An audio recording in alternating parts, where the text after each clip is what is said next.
সংবাদ সবাইকে স্বাগত জানাচ্ছি আমি ফিরোজ তোহা। শুরুতে সংবাদ শিরোনাম জানিয়ে দেব এই মুহূর্তে হাতে পাওয়া সর্বশেষ গুরুত্বপূর্ণ আপডেট বাংলা সংবাদ। শুরুতেই থাকছে, ক্ষমতা ধরে রাখতে সরকার দেশকে গোলামির জিঞ্জির পরিয়ে দিয়েছে।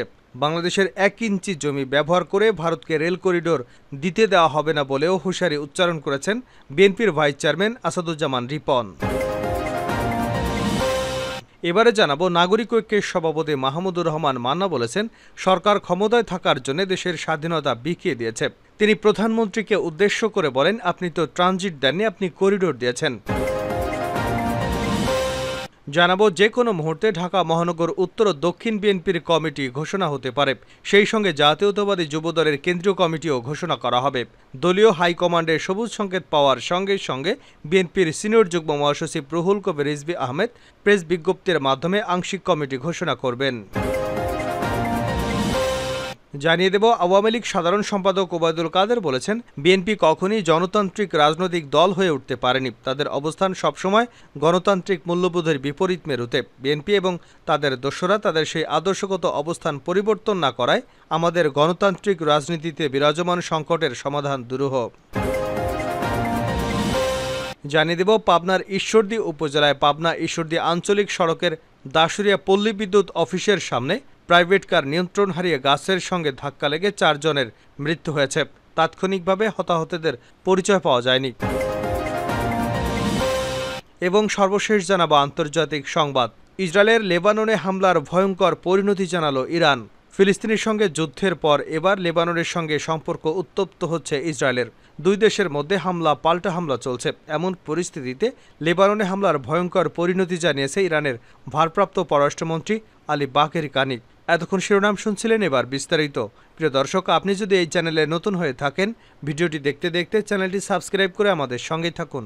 আর এই ভিডিও সম্পর্কে আপনি আপনার মূল্যবান মতামতটি কমেন্ট বক্সে জানিয়ে দিন। আর হ্যাঁ প্রিয় দর্শক, জানিয়ে দিন ভিডিওটি কোথা থেকে দেখছেন। ক্ষমতা ধরে রাখতে সরকার দেশকে গোলামির জিঞ্জির পরিয়ে দিয়েছে রিপন। বাংলাদেশের 1 ইঞ্চি জমি ব্যবহার করে ভারতকে রেল করিডোর দিতে দেওয়া হবে না বলে হুঁশিয়ারি উচ্চারণ করেছেন বিএনপির ভাইস চেয়ারম্যান আসাদুজ্জামান রিপন। তিনি বলেন, সরকার শুধু অবৈধ ক্ষমতা ধরে রাখতে ভারতকে তোষণ করতে গিয়ে দেশকে গোলামির জিঞ্জির পরিয়ে দিয়েছে। মঙ্গলবার ঢাকা রিপোর্টার্স ইউনিটিতে জিয়া শিশু কিশোর মেলা কেন্দ্রীয় কমিটি আয়োজিত প্রতিবাদ সমাবেশে এসব কথা বলেন তিনি। দলের চেয়ারপারসন বেগম খালেদা জিয়া সহ কারাবন্দী নেতাকর্মীদের মুক্তির দাবিতে এই প্রতিবাদ সমাবেশের আয়োজন করা হয়।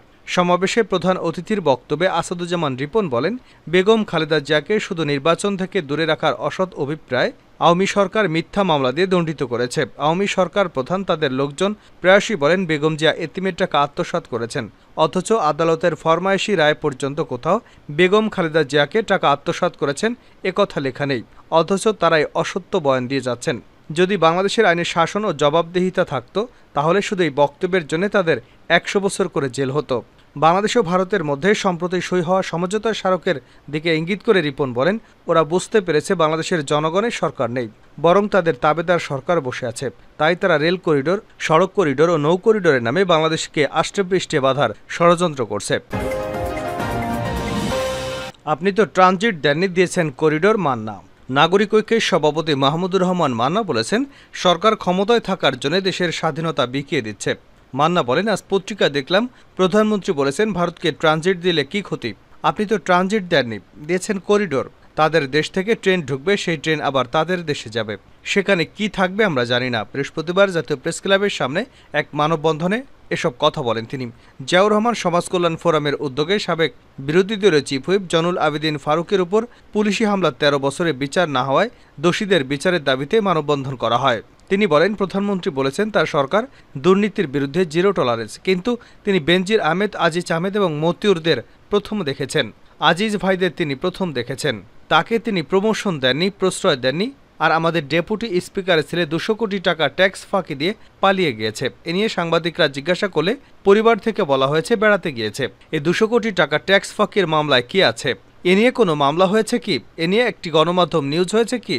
মান্না বলেন, আওয়ামী লীগের সাধারণ সম্পাদক ওবায়দুল কাদের বলেছেন, ওরা কেউ আমাদের দলের নয়। মান্না বলেন, পুলিশের একটি সিপাহী পদে চাকরি দিতে গেলে আগে তার পরিবারের ব্যাকগ্রাউন্ড দেখে। তার পরিবারের কেউ, দূর সম্পর্কের কেউ বিএনপি রাজনীতির সঙ্গে জড়িত ছিল কিনা। কিন্তু সরকার একজন মানুষকে বেসামরিক বাহিনী থেকে ধীরে ধীরে বাহিনীর প্রধান করে দিল। তার পরিবারের খোঁজ নেয়নি, তার আপন ভাই জেলে, এটা জানতেন না। নাগরিক ঐক্যের সভাপতি বলেন, এই সরকার মুখে ধর্মনিরপেক্ষতার কথা বলেও তাতে বিশ্বাস করে না। এই বেনজির আহমেদ হিন্দুদের সম্পত্তি দখল করেছে। এই হিন্দু সম্প্রদায়ের লোকেরা প্রধানমন্ত্রীর কাছে বিচার দিলেও তিনি কিছুই করেননি। ঢাকা মহানগর বিএনপি এবং কেন্দ্রীয় যুবদলের কমিটি ঘোষণা যে কোনো মুহূর্তে ঢাকা মহানগর উত্তর ও দক্ষিণ বিএনপির কমিটি ঘোষণা করা হতে পারে। একই সঙ্গে জাতীয়তাবাদী যুবদলের কেন্দ্রীয় কমিটিও ঘোষণা করা হবে। দলীয় হাইকমান্ডের সবুজ সংকেত পাওয়ার সঙ্গে সঙ্গে বিএনপির সিনিয়র যুগ্ম মহাসচিব রুহুল কবির রিজভী আহমেদ প্রেস বিজ্ঞপ্তির মাধ্যমে আংশিক কমিটি ঘোষণা করবেন। বিএনপির কেন্দ্রীয় দপ্তর সূত্রে তথ্য জানা গেছে। ঢাকা মহানগর উত্তর বিএনপির নতুন কমিটিতে সভাপতি, সাধারণ সম্পাদক পদে যাদের নাম শোনা যাচ্ছে তারা হলেন মহানগর উত্তরের সাবেক সদস্য সচিব ও সাবেক জাতীয় ফুটবলার আমিনুল হক, বিএনপি নেতা তাবিদ আউয়াল, যুবদলের সাবেক সভাপতি সাইফুল আলম নীরব, এসএম জাহাঙ্গীর হোসেন সেগুন।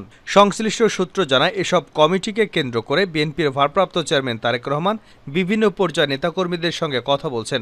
অন্যদিকে যুবদলের নতুন কেন্দ্রীয় কমিটিতে সভাপতি এবং সাধারণ সম্পাদক পদে আলোচনা রয়েছে সদ্য বিলুপ্ত কমিটির সাধারণ সম্পাদক মুনয় মোন্নাফ, সহসভাপতি নুরুল ইসলাম নয়ন, ছাত্রদলের সাবেক সভাপতি রওনকুল ইসলাম শ্রাবণের নাম, সাবেক ছাত্র দলনেতা মামুন হাসান এবং আকরাম হাসান।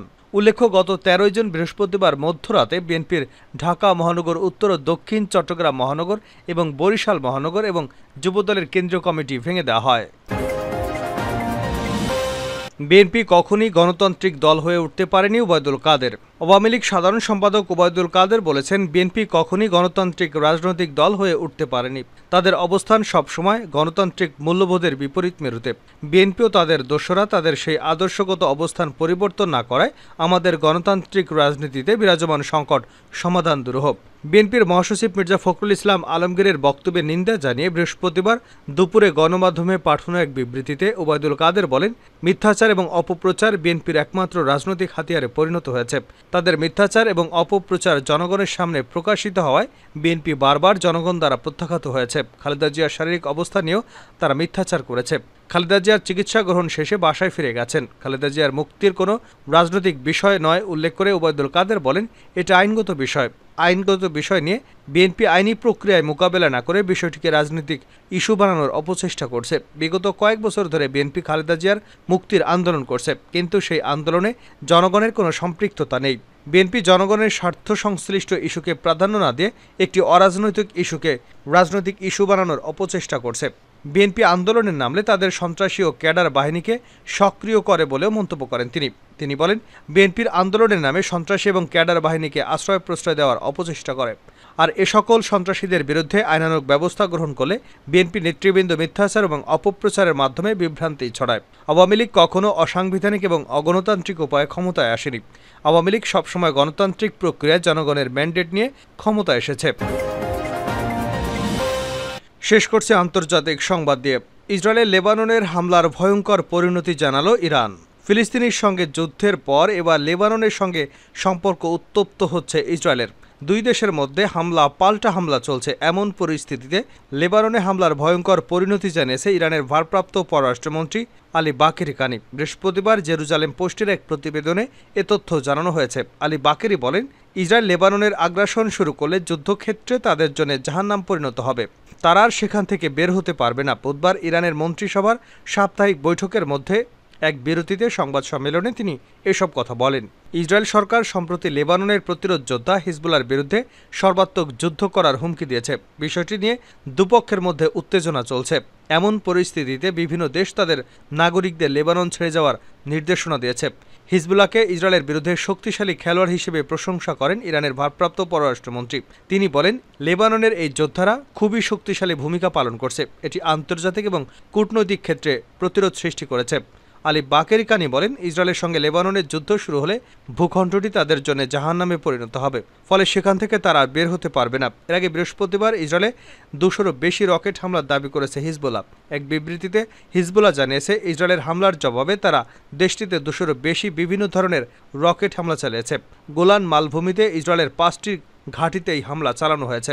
হিজবুল্লাহ আরও জানিয়েছে, জ্যেষ্ঠ নেতাকে হত্যার প্রতিশোধ নিতে তারা ইসরায়েলি সামরিক বাহিনীর 8টি অবস্থানকে লক্ষ্য করে বিস্ফোরক বোঝাই ড্রোন হামলা চালিয়েছে। গোলান মালভূমি সহ সীমান্তবর্তী এলাকার ইসরায়েলি ঘাঁটিতে এই হামলা চালানো হয়েছে বলে জানিয়েছে গোষ্ঠীটি।